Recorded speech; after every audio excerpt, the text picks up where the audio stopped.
It wasn't exactly de-ream, but here's the Prime Minister.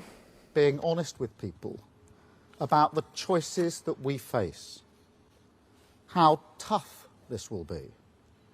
And frankly, things will get worse before they get better. Oh, God. Cripes. Well, you can hear there much happier news in the Daily Tea studio because Camilla Tominey is back from holiday. Hi. Looking I'm sun-kissed. back, looking sunny in this shirt. It's a very flowery blouse. It's not in line with Keir Starmer's mood right now. It isn't, but we're here to cheer everyone up because not only are you back, Camilla, but I believe it is your 19th wedding anniversary. 19 years makes me sound like an old bird. Congratulations, Mr. Tominey. He hates being called that, but thank you. Well, as we heard there at the top of this Daily Tea episode, our Prime Minister is not overly filled with the joys of the new political season, which he kicked off today with a big speech in the Rose Garden at Downing Street. He said, as we heard, things are only going to get worse, and that October's budget is going to be painful. Is that code for tax increases? Sounds like it to me. Ben Riley-Smith, our political editor, will join us in the studio to discuss that and his update to his new book, Blue Murder, about the decimation of the Tories. And now, Camilla, I'm sadly, it seems, in a minority of one, not being an Oasis fan, but they are back. The reunion has happened after 14 years. We're going to be humming some tunes and making some laboured jokes about the Prime Minister looking back in anger. Do you see what I did there? Very good. Liam and Noel, Camilla and Kamal, the band is officially back together. Welcome to the Daily Tea with me, Camilla Tominey. And me, Kamal Ahmed. Before we kick off in depth, Camilla, into the speech earlier today, just tell us a little bit about your holes. I love a holes story. I know. Well, I went to Marbs, which is a term you didn't recognise because you clearly don't watch The Only Way is Essex, where they all say no carbs before Marbs when they head off to that Costa del Sol resort. Beautiful little microclimate down there on the southern coast of Spain. They go to a place called Nikki Beach where they dress up. And this is Marbella, I believe it's called. This is Marbella. I don't go to... I'm not somebody that wears a bikini with heels, can I just say. There are two types of women that wear bikinis with heels and women that wear bikinis with flip-flops. I've learnt an awful lot already. I'm in the latter category, but we just... If I may use this it's an annoying word, but we did do this. We chilled, we chillaxed, we channeled our inner David Cameron, and we had a lovely time. And you had a nice time, but that seems like weeks ago now. And it literally was weeks ago. But we are back together in holy matrimony in this studio to celebrate the Daily Tea into a new season. And who better to join us than Ben Riley-Smith, who is doing his own celebration, because like Prince Harry, he's got a paperback out, Kamal, and he's happy to promote it. But before we do that, should we get into the Prime Minister and why he doesn't seem to have had his Weetabix this morning? What's wrong with him? Let's do that. This is the opening of the new political season. It's a really important moment because the Prime Minister has chosen today to lay out some of the sense of direction of travel. And he has certainly done what a lot of people are thinking, is this the right tone to strike? That things are going to get worse and everything's going to be painful. I think for me, just an initial bit of the discussion is, does he sound like a Prime Minister or does he still sound like he is the leader of the opposition? And I think there's a little bit too much of the latter and not enough of the former. Right, let's listen to what he had to say.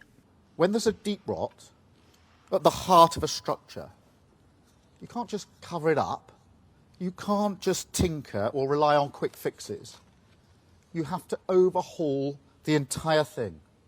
Tackle it at root, even if it's harder work and takes more time. Because otherwise, what happens? The rot returns in all the same places and it spreads worse than before. You know that, I know that. And that's why this project has always been about fixing the foundations of our country. But I have to be honest with you, things are worse than we ever imagined. In the first few weeks, we discovered a £22 billion black hole in the public finances.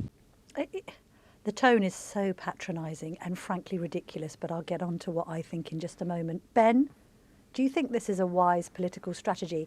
Continue to blame the Tories and tell the country that everything is worse than their worst fears? Well, I think I'm a little bit more sympathetic than you two are to the pitch. I thought it was quite politically wise. I think they're trying to take the 2010 playbook and repeat it. If you remember back then, the Tories squeaked into government in a coalition with the Lib Dems, and they spent month after month after month saying Labour trashed the economy and we've got this huge clean-up operation to do. Now, Labour wasn't the reason why there was a global financial crash, but they managed to persecute that argument so successfully that 5 years later, after cutting public services and shrinking the size of the state, they won the next general election with a majority. And I think the Labour are trying to do exactly the same thing, which is the Tories are in disarray and just hammering this argument, possibly over-exaggerating it, that things are so bad that they've taken over. All the difficult things they're going to have to do over the next couple of months, they create political space for, and they hope in 5 years' time people remember that narrative and think, OK, I might not like some of the decisions that Starmer's done, but I can't give it back to those guys. They wrecked it so badly. Are they over-exaggerating, Kamal? So I think there are some things where the speech was correct. You're right, Ben. I don't think we should be saying this is either bad or good. Some things where the Labour Party have a very strong case is the public finances. The Office for Budget Responsibility has agreed with the analysis that Rachel Reeves put forward in the Treasury audit just before at the beginning of August, that the public finances were in a worse state than the opposition party could have imagined. That's correct. I think they are confusing that with the broader economy. So their point that this is the worst economic inheritance since the Second World War, I think stretches credulity. I also think, though, there's a bigger point here, which is what mood do you want to set? I completely agree with you, Ben. They are copying the George Osborne, David Cameron playbook. But the overarching message of Cameron and Osborne was not Labour have wrecked it. Their overarching message was this is how we're going to fix things. It's going to be a brighter future, but it's going to be tough. Yes. There was an up note of ambition. And I think Labour have to be very careful that they don't sound like the whole country is broken, because that is echoing the kind of things that Nigel Farage says. Everything is broken. It's the kind of attack lines that the Conservatives are using. And it puts them in a position where the economy is getting better. Real incomes are rising for people who are in work. Inflation is falling. Interest rates are falling. We are the fastest growing economy in the G7 club of rich nations.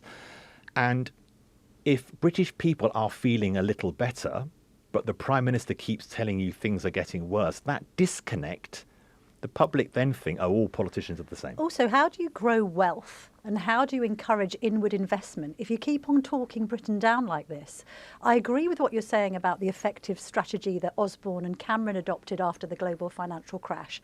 I get that. But at the same time, I don't think the general public wants to hear the Prime Minister speaking in these tones. There's no positivity. It's all very negative. He's then bringing into it this whole prison spaces thing. And people will think back, scratch their heads and go, well, hang on, you were the former Director of Public Prosecutions when you were quite happily advocating for journalists to be put behind bars, let alone violent and sexual criminals. OK, point one. Point two, I think this whole narrative of blame, it might have been appropriate 14 to 20 years ago. We're now in a news cycle which really churns things over very, very quickly. So those slogans get repeated even more than they used to. And the public goes, hang on a minute, you're meant to be here with the solutions, not rerunning the last 14 years. We'll get onto the sleaze stuff in a minute, but there's also a few shades here of somebody who's put himself on a pedestal saying, I'm better than everybody else, and is already going on back on promises. He was talking about optimism 5 minutes ago. Now he's being pessimistic. And generally the delivery, I'm sorry, I don't know what you chaps think. His delivery is bad. He is not a good orator. He isn't a good statesman. He doesn't inspire confidence just in the way he approaches things in such bizarrely sort of technocratic, still needs to take the Beecham powders, can't quite get his words out. He isn't somebody who I look at and think appears at all prime ministerial. He hasn't got it. Whatever it is that it takes to be Prime Minister, and we can have criticisms of Boris Johnson and all the rest of it, this man has not got it. Let's have a little listen to more of the Prime Minister's speech, particularly around his point about the autumn budget. I will be honest with you. There is a budget coming in October, and it's going to be painful. We have no other choice, given the situation that we're in. Those with the broadest shoulders should bear the heavier burden, and that's why we're cracking down on non-doms.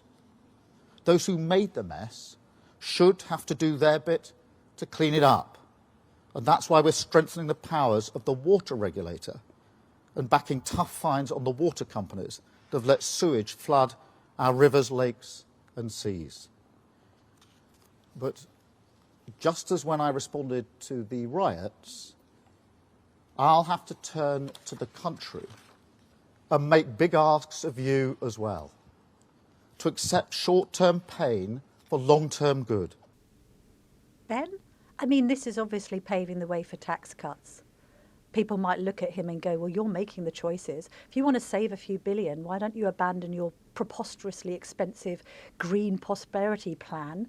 You're the one who's given public sector workers huge pay rises because you've instantly caved into the unions. So you're the one that's managing the budget along with Rachel Reeves. Now you're telling us to have an even harder time when everyone in the country knows that the tax burden's at the highest it has been since the Second World War. Yeah, I think there's expectation management at the centre of this entire thing. So they are now in this slightly weird position of talking up how much pain is coming in the budget. I think it's a bit like if you got punched out of nowhere, it smacks you in the face and you're totally unexpecting it and you're reeling in pain. If someone is telling you, I'm about to punch you, and you brace for it, and actually the punch is slightly less bad than you think, you say, well, they had been saying forever they were going to raise tax, actually it's not as bad as I thought. I think that's what they're hoping. They're talking up the pain that's coming, and then maybe on budget, actually, it will dip in slightly under those expectations. But I think your point about wealth is a real critical one. He is saying growth and creating wealth as part of that is my number one priority. And he's also saying, I'm going to raise tax and it's not going to be on working people, which implies there's going to be a raid on wealth. So I don't know how they're going to square that circle after the budget. It's all very 1970s, I think. I think there's going to be a real problem for them if, after Rachel Reeves made it clear, the big loud message was no tax rises. I know they were specific on income tax, VAT and national insurance, but the message the public got was no tax rises. If in the budget there is anything of real significance, I think that will be a real problem for the government. I also feel that they were well advised to solve some of the public sector pay issues. Many public sector workers have not had pay rises for many, many years, and many of their salaries are actually below where they were well before COVID. So if they want to fix public services, I understand the argument that they needed to pay the public sector more. To be fair on the Prime Minister, let's pick up on some of the more positive points that he was making about the United Kingdom, particularly around the response to the violence that followed those appalling Southport murders. And those people throwing rocks, torching cars, making threats, they didn't just know the system was broken. They were betting on it, gaming it. They thought, they'll never arrest me. And if they do, I won't be prosecuted. And if I am, I won't get much of a sentence.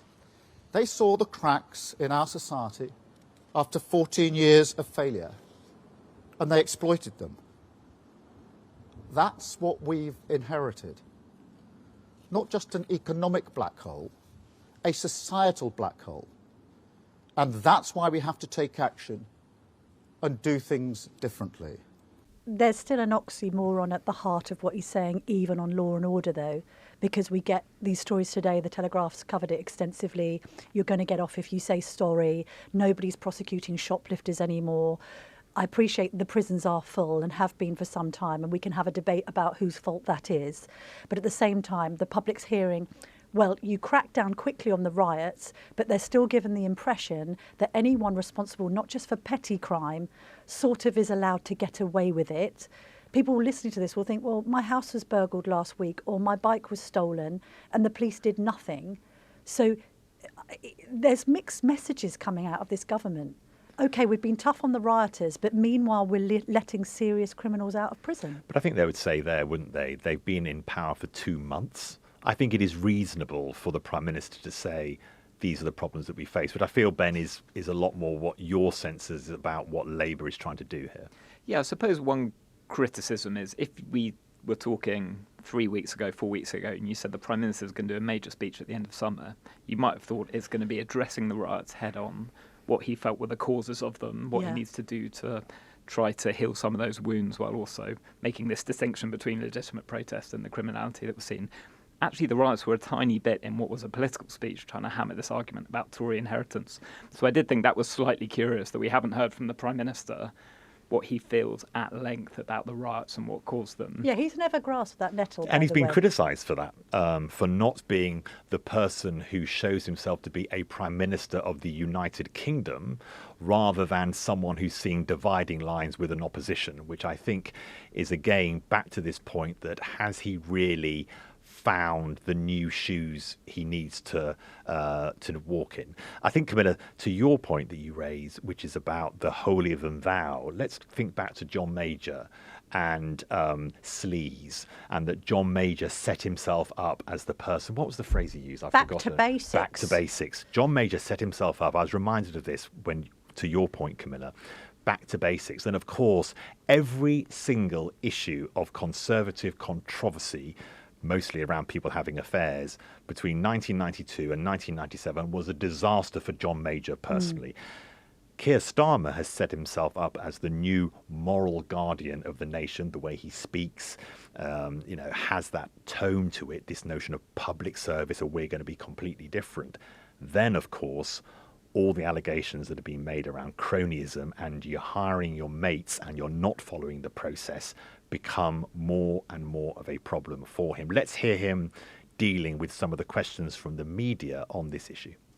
If you take Lord Ali, he's a long-term donor and contributor to the Labour Party. He was doing some transition work with us. He had a pass for a short-term time to do that work. The work finished and he hasn't got a pass. That's the state of affairs. So just to explain that, Lord Ali is a major Labour donor. We've subsequently found out that he's contributed towards Keir Starmer's wardrobe. He's contributed towards his spectacles. We also now find out that he's given donations to key Labour MPs, including, by the way, Sue Gray's son, Luke Conlon, who managed to land a seat. Funny that, because of his association perhaps with his mother.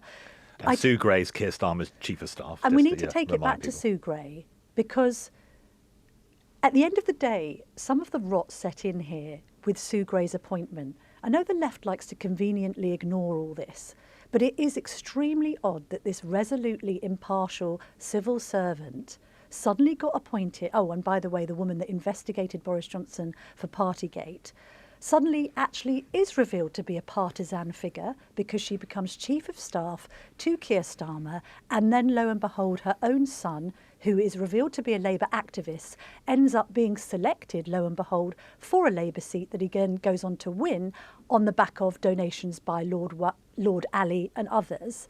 If this had happened to the Conservatives, Labour would be all over it. Ben, they could arguably do better with making hay with this stuff, although maybe they're thinking we're in a glass house and we shouldn't throw stones. But cronyism returns. The idiocy, by the way, of key politicians accepting clothes, spectacles and other items from people who are... I find it bizarre and extremist. Even as a journalist, you get offered loads of free stuff. I would humbly suggest that if you're Keir Starmer, particularly coming from a sort of socialist position, you do not accept anything from anyone. Also, from the public's perspective, the Prime Minister's very well paid. Why can't he get his glasses from Specsavers like everyone else? Well, this is presumably before he became Prime Minister. But Ben, how damaging do you think the allegations around jobs for our mates is? Well, I think your point is the right one. It's the hypocrisy charge. And actually, it's Rishi Sunak who also said integrity and accountability at every level, and that was endlessly thrown back at him when all these Tory sleaze scandals came about. To me, it's quite fascinating because tracking the Starmer project, there's always been this idea, and it was teased out of an interview I just did with Starmer earlier in the year, that he and his team are more ruthless than people quite give them credit for in their pursuit of political power and keeping allies and centrists and moderates at the heart of Labour. You saw it in some of the selections, which never got huge amounts of headlines for Labour seats before the election. You're beginning to see it now again in who they're putting into all these key posts. I do think that is a true aspect of the Starmer project. It will be interesting to see whether it really bites through into serious frustration and blowback from MPs or from voters. But I expect that strand of Starmer and his team gripping power tightly and putting in allies and supporters in key positions is going to be one that rolls and rolls. But this is an important point because Ben's speaking to some of the work that Henry Newman has done. Now, Henry Newman is this kind of key Tory that has advised Michael Gove for years, very close actually to Carrie Johnson, Boris Johnson's wife, sometimes a sort of source of Tory angst between the Johnson camp and the Gove camp, which has been central to, say, for instance, Nadine Dorries's accusations of there being a plot. Henry Newman's sort of seen as this centrist Tory who has been pulling strings and all the rest of it. However, he is exposing something quite serious here if there's this idea that Keir Starmer is installing political appointees into the civil service. That is quite a serious allegation that merits further investigation. But I say again, it's staring us in the face with Sue Gray's appointment. Yet because these things happen on the left, everyone seems to turn away from it. No one's turning. Well, Camilla, to be fair, this has been front page news now for a week or more, longer I know, than but that. even Lots of her people are digging appointment up. going ahead, even the fact that her appointment went ahead strikes me as quite controversial. I think that, what he said in the question and answer session by the media after his speech was, to your point, Camilla, he was going to take no lessons from the Conservatives, the Chumocracy, the COVID contracts. There was so much ammunition that Labour used in opposition against the Conservatives. The Conservatives do struggle to hit the argument that Labour are sleaze-ridden in some way. But he promised change. And this will strike the electorate as more of the same. Absolutely right. And that excuse doesn't work forever. No. We are still 2 months in, 3 months in, 4 months Absolutely in, 6 months in, into 2025. You can't keep on saying, it was the Tories to blame for all this. At some point, this stuff will stick. Now, just bear with me. I think if we step back, there is something happening here which is around inexperience. It fits in with your point about gifts. Keir Starmer, of course, always famously liked getting into the box at Arsenal, and he got lots of tickets to do that. It's someone, remember, he admitted to being surprised that he'd been so successful as the Labour leader that he was actually had the possibility of being the Prime Minister. Yes. It's almost like Labour has missed a cycle. If you think back to Neil Kinnock, when Neil Kinnock lost, Labour had to rethink again. They then had John Smith. He, of course, very sadly died. But then they had Tony Blair, who'd been in opposition since 1983 for 14 years. The hard graft of opposition, which Keir Starmer... Yeah. You forget that Blair and was Gordon there Brown, from both 1983. the same year, and Gordon Brown. You feel like Blair was there like David Cameron for about 5 minutes. Keir Starmer has not had the sort of blooding of being in the shadow cabinet for year after year after year. He's not had the blooding of losing election after election after election. It's almost as if he's got to number 10 one cycle too early. They needed their John Smith moment and then the next leader. Yes. And it's almost as if Labour got to power before Tony Blair and we got John Smith. And everyone, I think, not to, of course, the record of John Smith was amazing and also his death was awful. But lots of people considered in Labour that it needed Blair to really infuse the country about a new way forward. Keir Starmer has got there too quickly. It was only in 2019 that he was a massive supporter of Jeremy Corbyn. And I think that inexperience on the gifts, on the hypocrisy claims, on not sounding ambitious for the nation. What is this nation needing at the moment? It's needing a sense of ambition, a new chapter, hope, not fear. And he's still playing this book of attack the Tories, get the dividing lines, I'll take no lessons from them. The public wants a different message.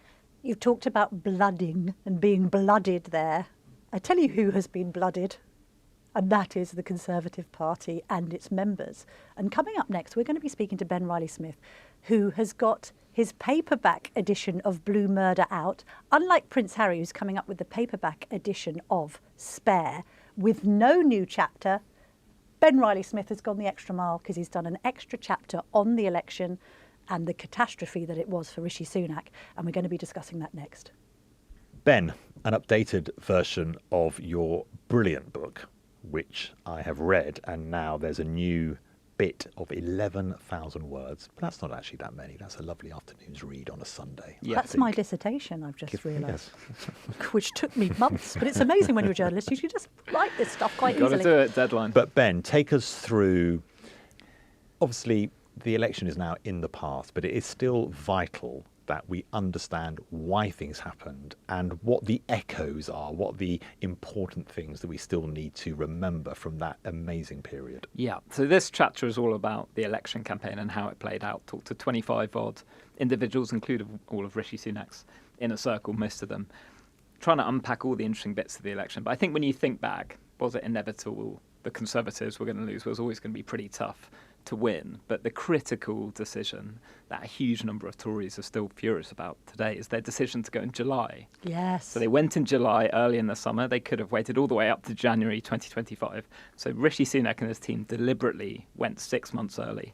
A lot of Conservatives would say disastrously. So I was trying to understand why exactly they did that at the beginning part of the chapter. I think there are a couple of factors that come out, some of which they were denying at the time. The first one is they thought if you wait over the summer, some of these policy problems are going to emerge that we now know about. The prisons, the public sector pay demands that they were never going to meet. They genuinely thought Rwanda would get knocked back in the courts. They thought they might miss that deportation flights off by July. So there was a policy problems issue. There was also a political handling of the Conservative Party issue. Do you remember you had a spate of defections, Yes. 2 people crossed the aisle? Dan Poulter, Yeah. Natalie Elphick, there could have been more. That was about the time that they were thinking about whether to go for the summer election Yeah. or not, within days, I think. And also things like, could there be more by-elections? This lingering question of letters. You know, they thought it was about in the mid-20s, the letters of no confidence in 1922, which was about halfway to the threshold, but at any moment that could suddenly flare up. So they thought the party was becoming unmanageable, and reform surging was part of that story. And then a third reason was everybody was banking on good economic news coming later in this year. But they'd begun to realise there wasn't the money for this huge tax-cutting pre-election budget in the autumn. Maybe there wouldn't be as many interest rate cuts as they hoped. And then there was this fourth factor that was never discussed in the key meetings, but a lot of people around Rishi Sunak talked about, that he was feeling fatigue. There was an emotional element to it. And people said, to understand the nuance, this wasn't him saying, I don't want to be Prime Minister anymore. This is a man who is used to success in everything that he's done, was Dishy Rishi, the COVID Chancellor, who could do no wrong in the eyes of the public. And then he'd come into the Prime Minister and taken beating after beating after beating. He wasn't dragging them up in the opinion polls. Actually, his personal approval ratings were being dragged down. And he was getting exasperated. Nothing was changing in the polls. And he thought, well, why don't we just bring it to a head and go for it? That's so interesting, isn't it? I think we often overlook the psychological factor in very many political decisions, okay? And you're also often talking about people who are lifelong high achievers. It must be hard, mustn't it? Being Rishi Sunak, okay, you've always got your homework in 2 weeks early. You're the teacher's pet. You're there, the A student who's always having his name read out in assembly. You know, you go through university, it's a breeze. You then get a scholarship at an American university. You are literally the golden child. You then get into office, and all you're doing is being relentlessly criticised, not just by your opponents, but your actual MPs, day after day after day. There must have come a point where Rishi Sunak and his wife Akshata just sat down together one night in the flat above number 10, number 11, and said, how much more of this SHIT can we inhale before we just say enough is enough? I think you're absolutely right. I mean, Ben, it is fascinating to hear that psychological side. A slightly cheeky question, which gets us back into the discussion we had at the beginning of the podcast. If they could see the prisons problem, they could see the public sector pay problem, doesn't it actually say that what Labour has said about the black hole has truth in it? So this whole attack, the Conservatives have attacked Labour for saying, you knew about all this. But clearly what you've revealed is that they knew this big problem was coming and they didn't want to have to handle it. It certainly gives a ring of truth to some of Labour's claims that there were problems waiting there that the Tories were reluctant to expose, or they knew if we waited for months and months they would have to emerge. You had to make a decision on the prison place of situation, you had to make a call in the summer about how high you were going to go on public sector pay. I suppose they would say that Labour is over-egging it. Half of that 22 billion comes from public sector pay decisions that Labour themselves have taken in office, not that the Tories took in office. But this Rishi Sunak thing, I think there was a truth to it. I'm not sure if it convinces you to go early, but I think it gives you an openness and a willingness to the other arguments being made, and they become more persuasive. I talked to one cabinet minister who was in Rishi Sunak's government, now no longer an MP. I can say that because there are quite a lot of them, so it doesn't reveal who it is. And they called it punch drunk. They said Rishi was punch drunk. He'd had so many blows that it was affecting his. They thought he didn't have a great political judgment in the first point of view, and just coming under sustained blows just made you think, well, nothing's changing, so why don't we do something rash? And maybe it will change when the electorate's mind focuses on the other issues. thing that really shone out to me from the extra chapter. So you have the psychology factor, which is really important and often overlooked. You also just have cock up over conspiracy, and how often, you've said a couple of times in that chapter, you quoted people who just said it was just a massive F up. So for instance, D-Day, we try and drill into the details of what's happened here. We try and do a forensic analysis. What seemed to have happened, Ben, correct me if I'm wrong, is you had a load of people that worked on the sort of diary, logistics and planning team going over to CCHQ to then go into electioneering roles. That meant that there was this void left where nobody was really talking about the timings of D-Day, when he should leave, whether it was a good idea for him to go early or late. You then have a breakdown of communication with the Foreign Office, who apparently are telling Downing Street that he should stay, but that message isn't adequately communicated. And the whole thing is just a giant mistake. It seems extraordinary that you're managing a prime minister and that you can't see around the corner. Sometimes you have to have some sympathy, don't you? I mean, of course, we need to be strong on Keir Starmer. He's the prime minister. We need to be strong on Rishi Sunak. He's the prime minister. But frankly, human beings are human beings. The job is relentless. Mistakes are made. And sometimes they're just for very practical reasons that people aren't really speaking to each other or doing enough forecasting of how is this going to look. Yeah, D-Day was an interesting one because so many of these political scandals is somebody taking a decision that they get flack for example, ending the universal winter fuel payments. This was actually a decision not really taken. Nobody in the campaign was thinking about whether it was the right thing or wrong thing for him to come back early. It fell between the gaps between these different teams, and there wasn't a moment where everybody got round the table and said, OK, D-Day, are we going to leave at this time? What are the risks? What are the positives? And actually, again, understanding the nuance of how Number 10 got into that position. The King came back at the same time because it was the British ceremony in the morning and then there was an international ceremony in the afternoon. It wasn't quite clear who was attending the international ceremony, so they knew Emmanuel Macron was going to be there. They didn't know until the days beforehand that Joe Biden and Olaf Scholz were going to be there. And then also that photo that became one of the photos of the campaign with the US, German and French leader, and then, no, it's not the UK leader, it's David Cameron standing in for him. That photo wasn't really arranged in advance. In fact, somebody close to Cameron told me Cameron wasn't even expecting it on the day, and then Macron's people came over and said, come on, let's do a photo. So when you get to the end point, which is how it breaks, and people think, how on earth did they get that wrong? Actually, it's when you understand the subtleties and nuances of how these things emerge that you can begin to understand. I remember following Blair's government, and so many times things that seemed absolutely chaotic were because of just bad planning. Ben, did you get any sense from all the people you spoke to? I made two claims, didn't I, Camilla, which I'm not sure is as solid as when I made them before the summer. One was that Rachel Reeves meant it when she said she didn't want to raise taxes. Let's see on that one. Says.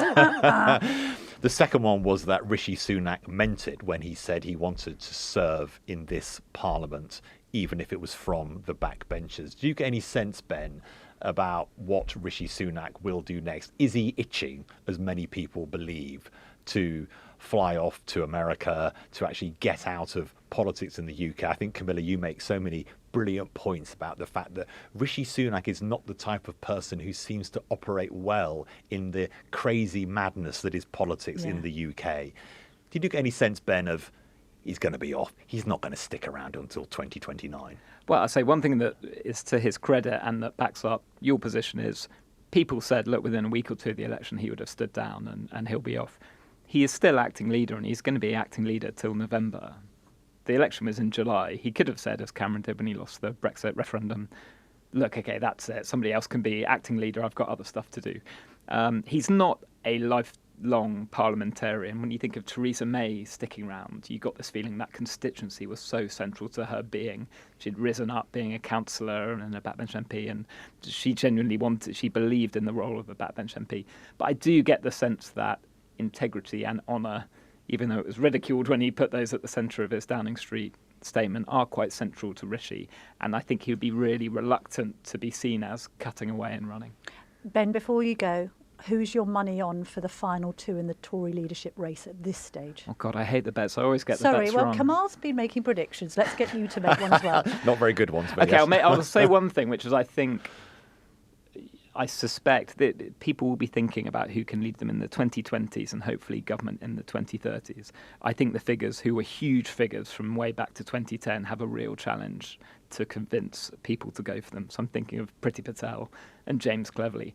If you've been a big part of the previous government for many, many, many years under a number of different prime ministers, I think it's going to be a tough sell to say, I can lead us in government in the 2030s. So who does that then favour? I mean, Kemi was in the government, but she's still the favourite, isn't she? But I think Robert Jenrick and Kemi Badenoch feel like a different generation of Yes. Tories to Priti. Would you say Tom Tugendhat as well would fit I think, in yeah, that? I think so. Yeah. I think those Yeah. three feel like they are the new young generation of Tories. James Cleverly came to prominence a bit later than Priti Patel in the governments, but I mean, Priti was she in the cabinet back in 2010? She was certainly on the ministerial benches. I mean, Yeah. she was in the cabinet under Cameron. That's 4 leaders ago. Something just popped into my head, Camilla. The soaking wet suit. I'm sure there's a Yes, chunk of we it have in to do the this. book. But we did now, Rishi Sunak, a man of honour, he said he would auction that suit for charity on our Daily Tea podcast interview with him at the beginning of the election campaign. So we must remember, We the must three of get- us, yes.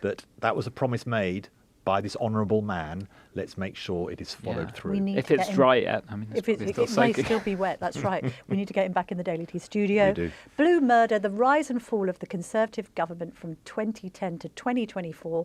Goodness me, what a historical period to cover, Ben.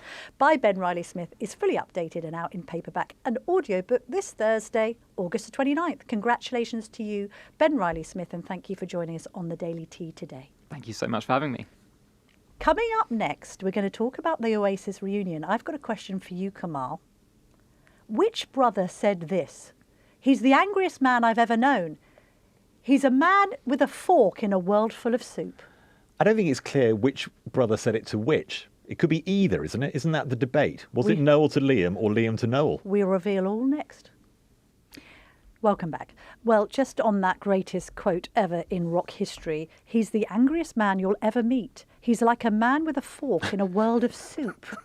That was actually Noel about Liam.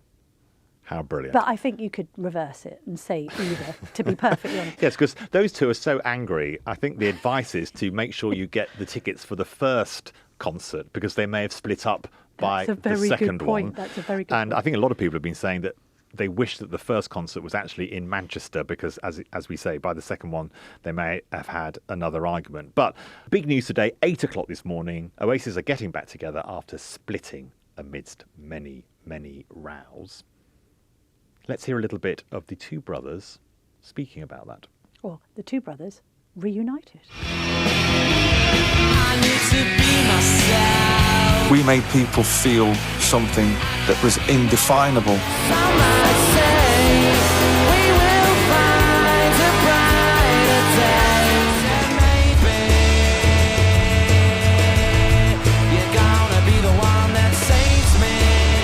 Wow, a soundtrack to life. You can really remember those amazing songs that they had. Now, they haven't actually released, it seems, a picture of them actually together. It looked a little bit photoshopped to me.